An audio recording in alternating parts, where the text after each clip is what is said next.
இப்போ 10ஆம் இடத்து சனி பகவான் உங்கள் தொழிலை மட்டும் நீங்கள் மதித்தால் உங்களை பிராண்ட் ஆக்குவார். மிதுனராசிக்காரர்கள் மனதில் யாராவது விளையாட்டா பிசினஸை கிண்டல் பண்ணா கூட அலோவ் பண்ணாதீங்க. எப்பொழுதும் மனதில் வைத்திருங்கள் மிதுனராசிக்காரர்களை, உங்க பிசினஸை பழிப்பதும் நம்மளை பழிக்கிறதும் ஒண்ணுதான். ரெண்டுத்துக்கு வேற வித்தியாசம் கிடையாது.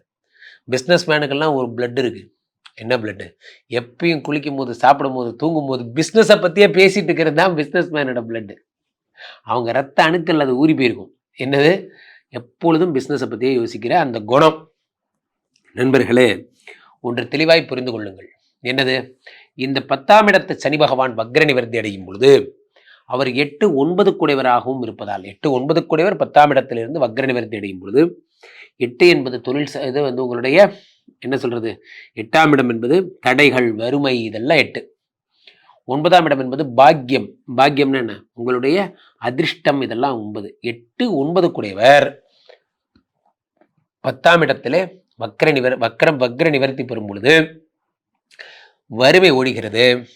அதே நேரத்தில் 9ஆம் இடத்துக்குடையவர் வக்ர நிவர்த்தி அடையும் பொழுது பாக்கியஸ்தானம் என்பதால் பாக்கியஸ்தானம் அதிர்ஷ்டம் என்பது சரியாகிறது. போல நிறைய நல்ல விஷயங்கள் ஏற்படுகிறது.